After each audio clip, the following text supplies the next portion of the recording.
What's going on, everybody? Welcome to Double Coverage, the premier NFL podcast of the Gin Sports Network. Welcome back. I'm John J. II, alongside my partner in crime, Robert Rachow, NFL expert.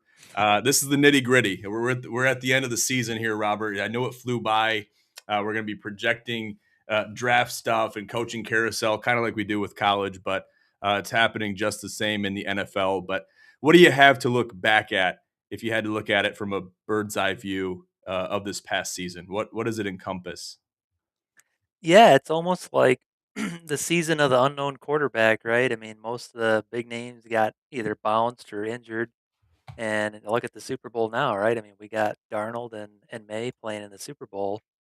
Um, team wise, yeah, you could have picked that as a Super Bowl, but quarterback wise, kind of surprising, especially with Darnold, right? Because he's time and time again seemed to be like that guy that just is ready to implode at any time and throw multiple interceptions. And Drake May's just so young that, like, what do you don't know what you're getting yet with him, um, as far as, like, a deep playoff run. So that's kind of the season summed up in a nutshell for me. Um, and I also think that a lot of teams are still kinda overlooking their defenses, right? I mean, a lot of the playoff contenders either had meddling offenses, and they didn't make it too far into the later rounds. Like the Texans, if they have a decent quarterback, right, they could be in the Super Bowl right now with how dominant their defense was. So I think some of the teams are just sleeping on the defensive side of the football holistically. And I hope the Lions, as a Lions fan, don't continue to fall into that category where they invest in the offense and the offensive line, but then totally neglect the defense because they have a couple marquee players. Um, so yeah, it's kind of like a paradigm shift, where everyone's like offensive minded, but also with these young unknown quarterbacks, a lot of which didn't necessarily perform the best in the playoffs, like C.J. Stroud, and even with Caleb Williams' heroics, man, like he still turned the ball over. Um, so that's kind of when I look back on the season, it was kind of a weird year. It's kind of a weird season. There's no more Peyton Mannings and the Tom Brady's and the Drew Brees and all these, Hall of Fame quarterbacks in the league at once. So maybe we just grew up in the golden era, man. Like, I don't know. Yeah, absolutely. I think we were lucky to grow up in such an era to see the Drew Breeses and even Russell Wilson in his prime. Got to give him a little bit of a nod for his tenure. The Big Bens, the Peyton Mannings, the Eli's, the Brady's. Uh, we grew up with a great class of quarterbacks that it was a hard class to really replicate or even beat out with talent. You've had glimmers of that talent kind of shine through in flashes, maybe not uniformly throughout the entire league, but it's been there. It's been there to some extent, but not even close to the extent that it was when we were growing up. So being able to appreciate that, but also acknowledge that we are in a paradigm shift, both with personnel, thinking more introspectively with quarterbacks themselves, how they're able to run offenses, all the technology, all the rules changes that have really changed the game forever. And really to take it all in and accept it as the new game, which is football. And it's tough because we like it to remain as unchanged as it can, but we know with the changing times and advancement in technology and in the world, society, that we're going to see those changes and have to grow and adapt with those changes. But without getting too philosophical, yes, we were lucky to grow up with such a great class of quarterbacks. And how can it even be how can it be lived up to? I think is a fair question, but it's at the same time an unrealistic question. But just to look at Sam Darnold, what he's been able to do, the journey that he's had to undergo to get to this point, I think he's very well deserving of this moment, especially jumping ship with so many different teams and getting passed around like a sack of potatoes and doing great things. I mean, you're looking back at the Vikings era for Darnold, it was great. It was great. It's something to remember, something to look back at, and the Vikings fans for sure they look at that and they hold their heads up high, thinking about that time. So definitely Seahawks are in that same boat and have the chance to really relive greatness and avenge the team that really took it all. I mean, I'm seeing it all the time. I'm seeing interviews of Marshawn Lynch. Not many more people really want to talk about it because it really wasn't his fault. That last play back when Seahawks played the Patriots again, or last time, but that was a fateful day, and that's almost like the trouble with the snap situation with the Michigan State and Michigan football game way back when. But it's a soft spot. It's a sore moment in Seahawks's memory, in the Seahawks fans' memory. That I gotta assume they're looking to avenge. You gotta, like you mentioned, a young quarterback in Drake May. They're surrounded by a great team. Obviously, you got glorified, or maybe not glorified, Mike Vrabel is you can call him Patriots royalty. I think he's in the same class of many Super Bowls that Brady was a part of. But regardless of all that, it's going to be a great matchup, and I'm excited. Just quick snap. Give me a quick snapshot of the Super Bowl, and we'll do a little deeper dive as we get later in the show. But what are we looking to expect here? Yeah, so they actually have the spreads at like -4.5 for the Seahawks right now. Um, even though it's kind of a small spread for the NFL, it's actually a little larger than I thought it would be.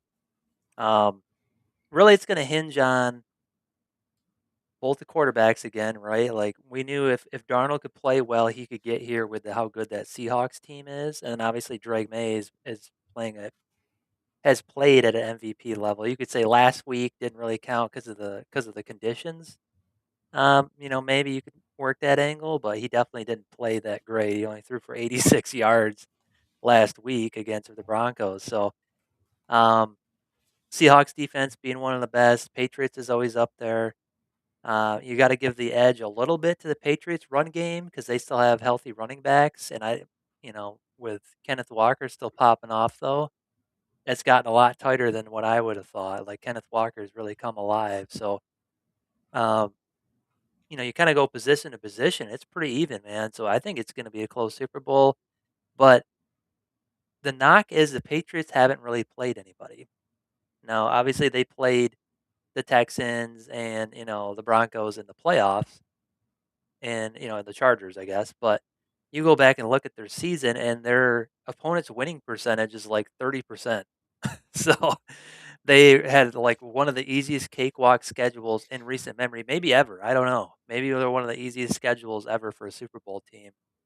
Um, but yeah, so that's the concern with them. The Seahawks have really felt like they had to grind to get here, right? I mean, they barely edge out the Rams. Um, but they beat the living snot out of the 49ers. So, but that was a 49ers team that was banged up. So how can you gauge that game, right? There's so many variables to this. You can't just look at a score and be like, "Oh, they're gonna come in and just trounce the Patriots." Whereas like you got to look at the health, who's going to be playing in the game. Um, but yeah, the Patriots as an organization feel like, okay, well, we've been here many times, but the players themselves have not. So I don't think there's really an advantage there other than from an organizational and preparation standpoint. But the Seahawks, they're not too far off, having been in the Super Bowl too. So personally, I would pick the Seahawks just because of their defense.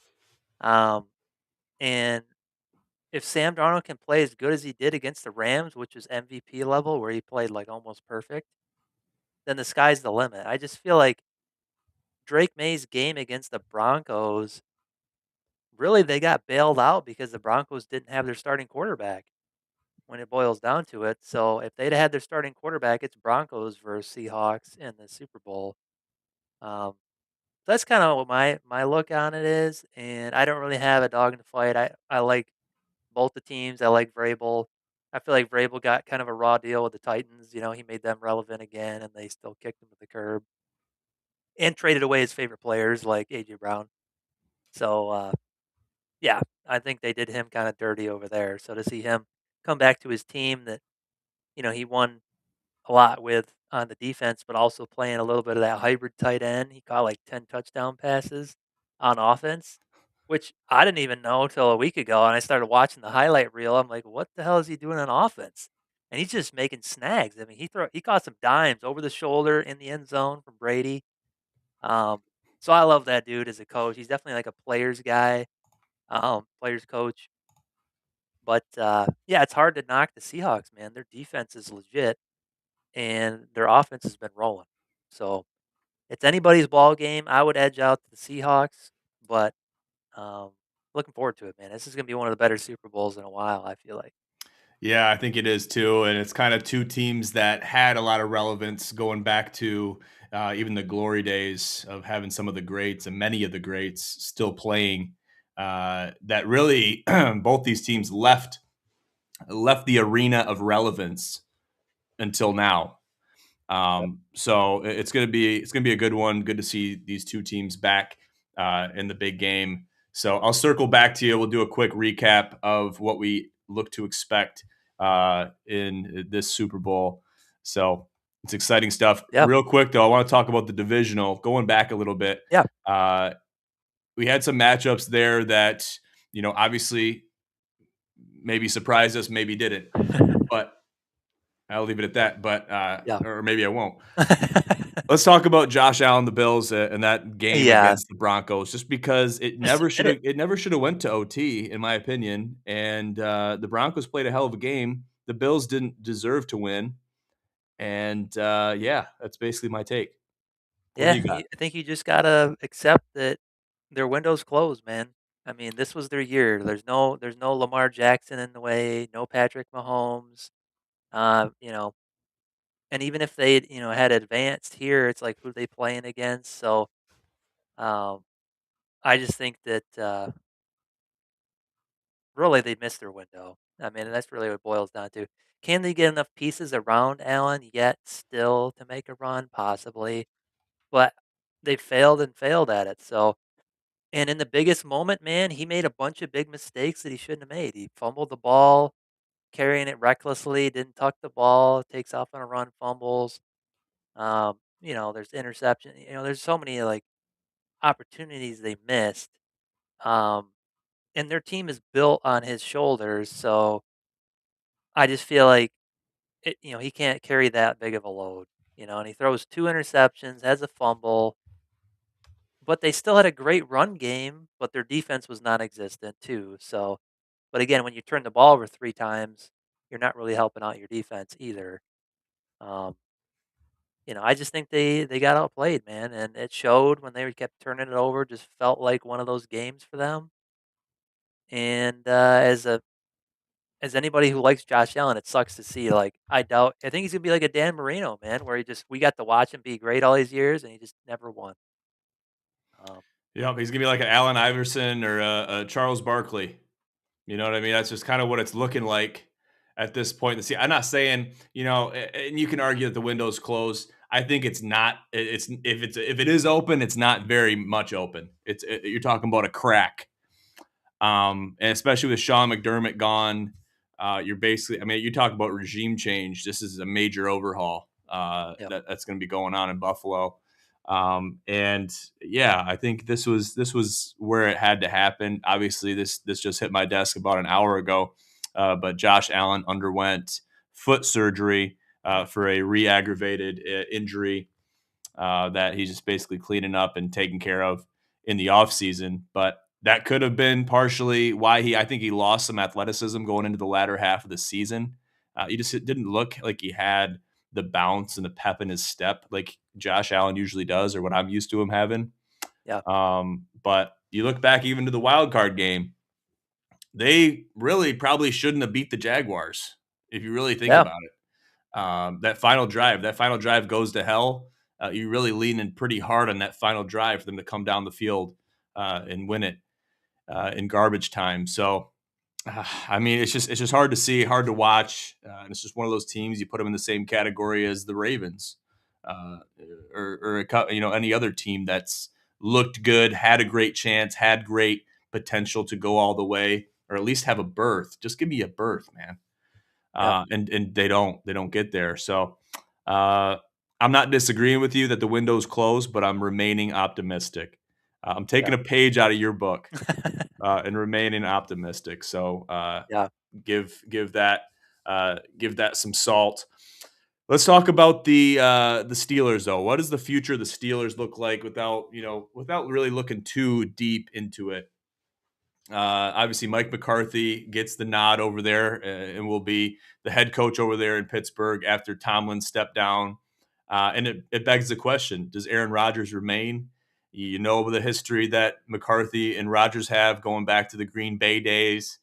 I mean, you got to think that Rodgers that is at least thinking about it and he's entertaining Yeah, the idea. yeah, if he didn't have a familiar face coming in, he's probably just done, right? I mean, that's kinda what he implied Oh is, like yeah, he almost implied, like, "If Tomlin is gone, I'm gone," kinda thing, and, this might be the one case where he might stick around. But now, like, does that even matter, though? Like, does that matter for their relevance? Is he a guy at this point of his career that's gonna score more than 6 points in the wild card?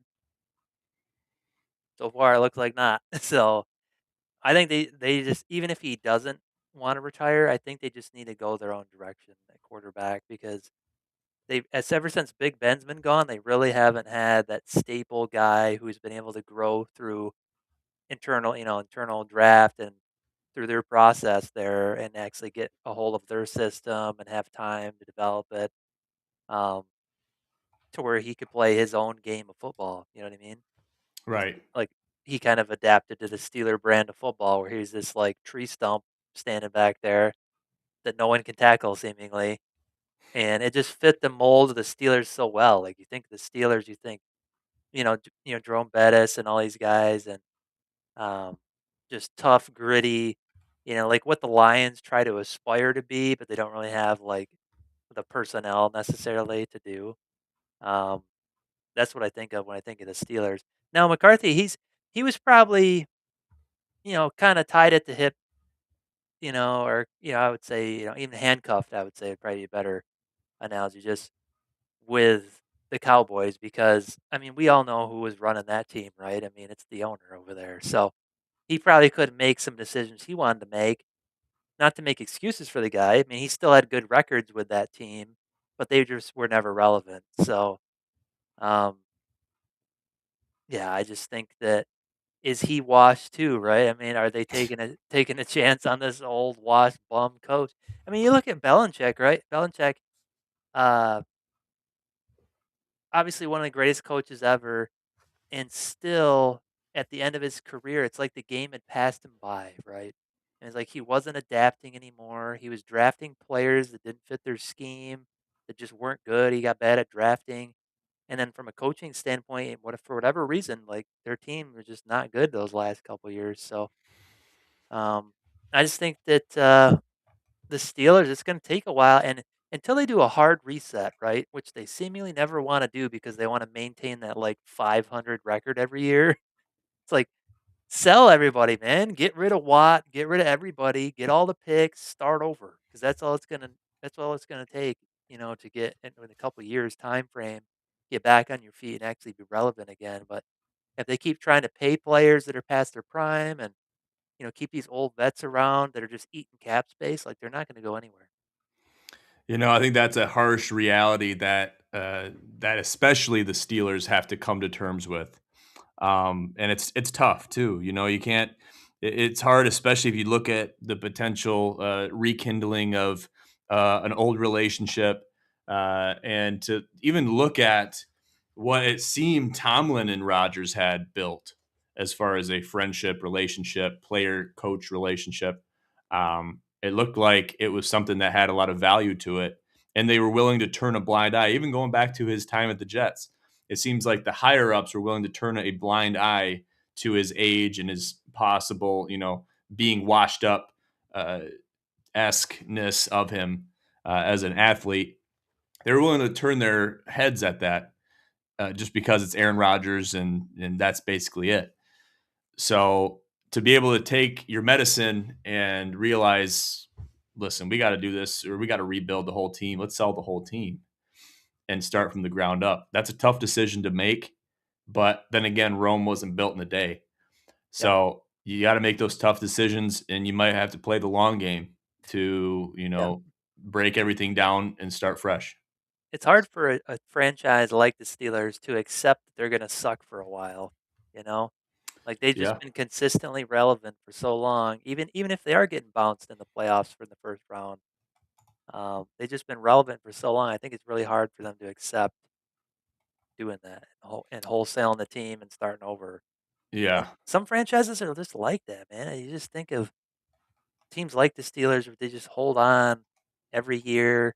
Even the Chargers, like with Herbert and stuff, like pre-Herbert when they had, in between Rivers, Herbert, and all that. It's like seemed like they were always relevant, but they never wanted to make the move to get over the top, and they never wanted to wholesale the team to start over. They were always in this in between where just good enough to get in, but not good enough to get anywhere kind of setup. So, as a fan, that's almost worse than just sucking because at least at least you know what you're getting when you suck. Yeah. Like, all right, if we win, bonus, But if it's like you're 8-8, 10-7, and all that stuff every year, it's like, oh, we might be good enough to make a run, guys, and then your hope gets up, and then you just smashed every year, and that's how Tomlin's career really went. We got those 2 early Super Bowls, and then it was just bounce in the playoff every year after that, seemingly. So, yeah, it'll be interesting. I don't think it's gonna work out, but time will tell.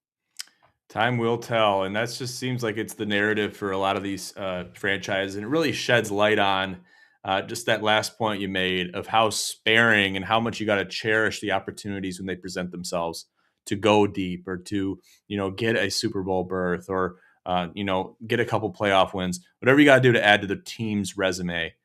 You got to take advantage of the opportunities and seize the moment. And you have to because the moments might not always present themselves. And just because it presented itself one time doesn't guarantee it will in the future. So, wise words there to take note of. Let's look at the AFC and NFC championships real quick. So, obviously, I mean, it was you want to talk about a lackluster conference championship game, it'd be the AFC championship game. Yeah, And one of that the game worst was games ever. terrible and it was hard to watch it. And you look at even Stidham with how terrible he looked and in the Mile High. I mean, they're in striking distance of that game. You're Yeah, talking that first drive, I was like, "Damn, they might blow out the Patriots here." yeah, And it's like and the Patriots never really had an answer. So that's concerning for me. And you can't snooze on the Broncos defense, okay? And I think that's a large reason why the score is what it is. But damn, I mean 10-7, come on. yeah, and, like, if you had a backup quarterback, it's like, what are the best case scenarios? Like, doesn't turn the ball over, plays just good enough to win, right? To where getting the team in a position to either kick a field goal or run the ball in. They didn't really help them out with a run game. You could argue that, like, their run game was pretty lackluster, but the, with the Patriots, it's like they won when Drake May threw for 86 yards. You look God, at that stat line and you're like, "Man, what?" They're in the Super Bowl after that? And with Stidham, like, okay, so former Patriot, right? Should know a little bit about their offensive scheme and system and how they like to run their defense a little bit because I doubt a ton has changed with that team. I don't know the Patriots lore enough, but every team's got that identity, right? Where they run historically a certain style of play, even if they change stuff up every year. And having been a part of that team, you think he would have had the insider information to win. I don't know, man. It seems like he should have been set up better. And to be a veteran in the league that long and have that bad of a game, it's like, okay, well, how much do you blame on the weather? That interception wasn't on the weather, man. Like he underthrew that ball by like a mile, and it was like the easiest interception. A Pop Warner kid could have picked that off, and that seals it for him. So what do you do?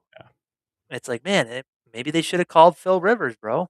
Maybe they should have called Phil Rivers. That's all I'm maybe. saying. I think he had better IQ and he'd know how the Patriots run their off or run their defense a little bit more, Yeah, you would since think. at least Stidham looked like he did. Yeah.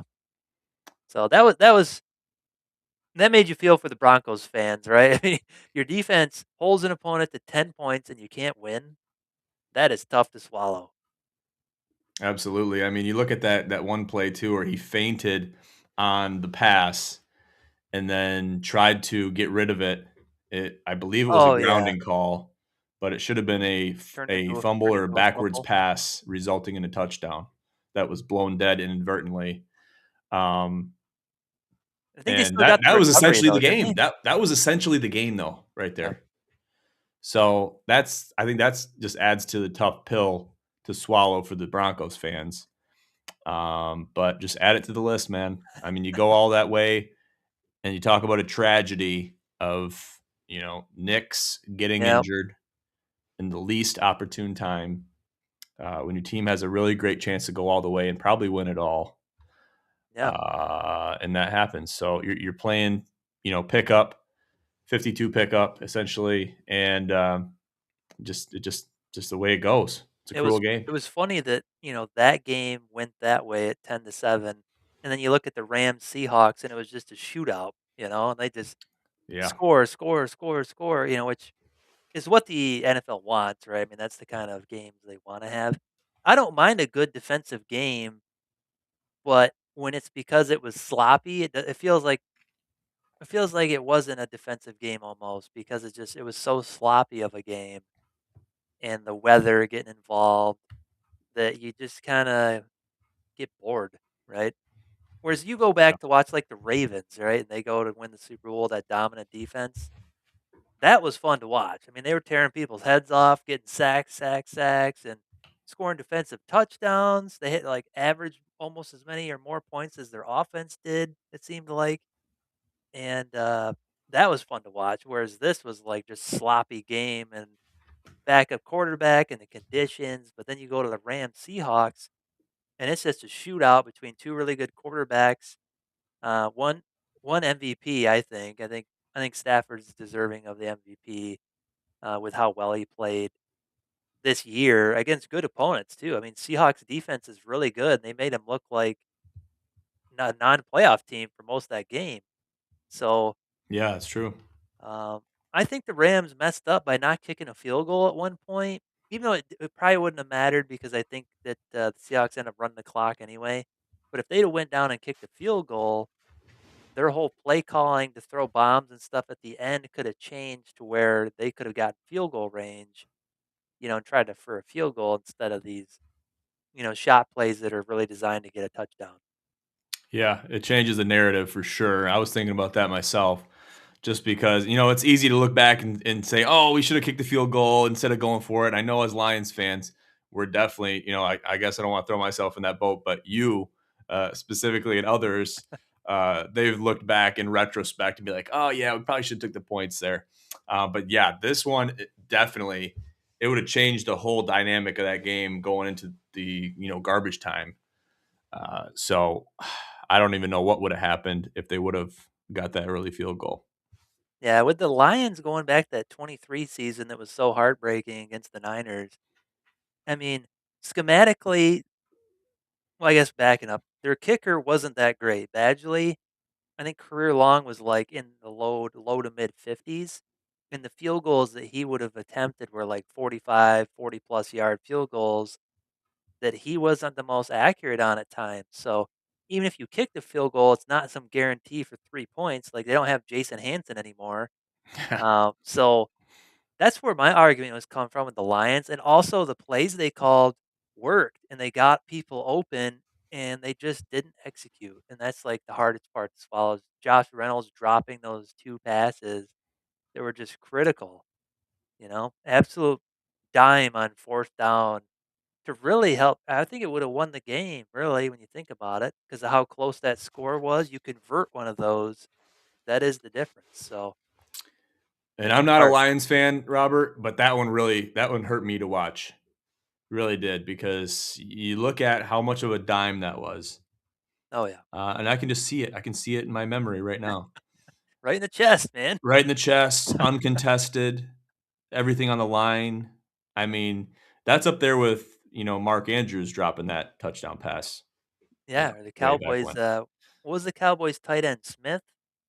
Yeah, All those years ago, Jackie Smith. Yeah. yeah, way back when. Yeah. Oh yeah. I mean that. that'll haunt him forever, man. No, I mean, I mean, dude, that's the I thing. don't even know anything about that player, and he was like Hall of Fame tight end, and all you think about is him dropping it in the end zone to lose the game. So that's And the shitty especially if part your of being team an has athlete. nothing to show for beyond that, Yeah. and you have nothing to really erase that, that really becomes a big part of your legacy, and it Well, lasts.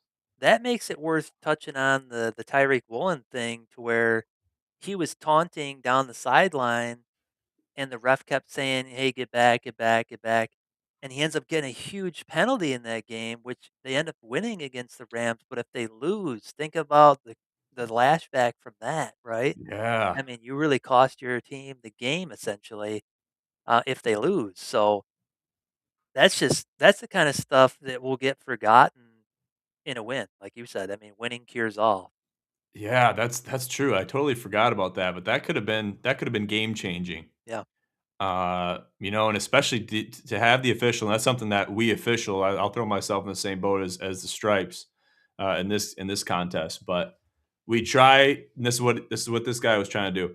We try to talk them off the ledge. We don't want to, I call it doing the paperwork. We don't want to do the paperwork and have all the theatrics and making the call just for the sake of it. We're going to talk the guy off the ledge if we can. And then beyond that point, if they don't respond to our advances for them to stop or to, cease whatever they're doing, then we have no choice. Our hands are tied. They made that decision for themselves that they have to be penalized. yep, So when your ego gets in the way of possibly winning a game, uh, first of all, it's selfish. And second of all, it's yep. incredibly stupid to do, especially when the stakes are so high. So.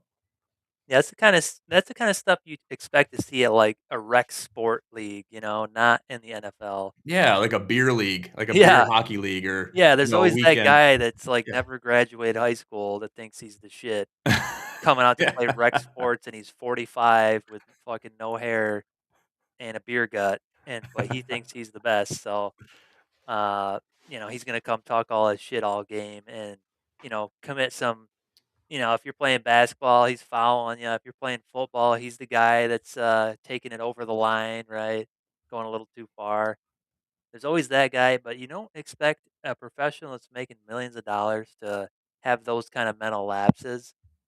But we also got to remember a lot of these guys are really young. I don't know how old he is, but I mean a lot of them and most of them are in their 20s, right? So they're starting to say your brain hasn't even fully developed till your mid 20s, late 20s, even the 30s now. So the more they start to research like your maturity and development, you would hope they have it figured out by then, but we've all seen it, and the reality is just they got lucky, man. They got lucky. Yeah, that's really what it boils down to. Got real lucky, and you can look back at countless games across all sports where it came down to one instance or one drop pass or one foul or one penalty or one field goal. You know what I mean? That's why it's a game of inches, and it really matters. Every single play matters, and especially keeping your head and avoiding those mental lapses are incredibly important, especially in these games. Yeah, especially when you're fumbling a punt return that you shouldn't even have tried to field in the first place. Like it was going Yeah, way over the Rams player's head, and he tries to back up and get it. It's like, man, just let it go. What's going to happen if you just let that go and let him down it at the 7 yard line or whatever? It's not going to be the end of the world. Whereas now you just handed him a touchdown, literally on the next play. absolutely. Yep. It's like I don't know. You can blame it on the big moments. You can blame it on the big games, the lights. You can blame it on a lot of things. But just not keeping your wits about you is really what most of these things boil down to. And I guess letting the moment get to you, Yeah. it can be you can blame it on that too. But these guys are playing at the highest level. I almost refuse to allow that to be an excuse for these guys Yeah, because I mean, yeah, exactly. They're getting come on. paid millions of dollars, right? You gotta Again, be prepared. You gotta be prepared for the big stage in the big moments, and if you're not, then it's the natural selection of football. It's the Charles Darwin, yeah, effect. So 100%. and it takes shape, and it really will separate the men from the boys and the good from the great, and we've seen it, and we'll continue to see it. So, real quick though, before we sign off, I want to talk about the Bill Belichick Hall of Fame snub. That's basically going, it's running amok throughout the waves of social media. What are your takes on it? And do you think it's fair, or do you think he should have got the bid? Well, anyone with a brain's gonna say this is like total bullshit, right? I mean, the guy's won more Super Bowls than anybody. It's ridiculous. Multiple teams, he's made multiple teams relevant. That people forget his career with the Browns and the Giants and all these, this long historic career that he's had. And people will say it was Brady, people say it was Belichick or whatever. It was both of them. Who do you think developed Brady into a good quarterback, right? I mean, that was a lot of Belichick and their attention to detail and the mental side of the game. I think really a lot of that stems from Belichick's approach. And all their top 10 defenses, man. I mean, Brady doesn't have all them rings without all those top 10 defenses. So That's right. it's a total snub. And I think that I always also just read today that they're talking about penalizing some of the voters because they thought that there was some bias and some basically breaking their own rules and oaths for voting. Like they thought there was some personal bias that went into the votes. There had to have been. I mean, because objectively, he's the best coach ever. So it's pretty hard to argue that. You could say also a couple of cheating scandals. The Deflategate thing was a total ruse and sham. Every team had their own balls at the time. And just because a quarterback walks into a room and picks a couple that he likes, so that's going to excuse your team from losing by 30 points because they got a different PSI in the football. And then sports science proved it was all bullshit anyway. So I just think that that was a sham. You could say the one that was legit though was the filming, right? They were filming other teams, filming from their sideline stuff. Now, were other teams probably doing that? Sure. They are just the one that got caught, just like the Michigan thing. I'm Exactly. sure I'm sure everyone was sign stealing, everyone was filming sidelines and shit, and they're just the ones that got caught, so now they're eating the penalties for it. But with the Patriots, you're not good for that long off luck or coincidence, man. And it really stems from the head coach and how he was able to assemble those teams. And yeah, I just think that this is ridiculous. You've had everybody and their brothers come out and said it's ridiculous to the point where the Hall of Fame's released a statement. And I don't know if they're going to recast votes or how that's going to work. I don't think they have protocol for that. But they said that, corrective action is being taken against people in the committee. Interesting. Yeah. Interesting stuff. I mean, it's like at the same time though, I don't know. I don't know how I would take it being Belichick. It almost would feel like a constellation or a consolation prize Yeah. at this point if, it's like, "Oh man, you can't believe he didn't get a bid." You see all the uproar on social media and from all these sports analysts and talking heads. And then you give him something, it's like, "Oh man, damn." I mean, yeah, I guess the squeaky wheel got the grease and these guys cried and got their way. That's what it would feel like. And I think that's what Bill Belichick would think of it, even if it is unjustified for him not to get Yeah.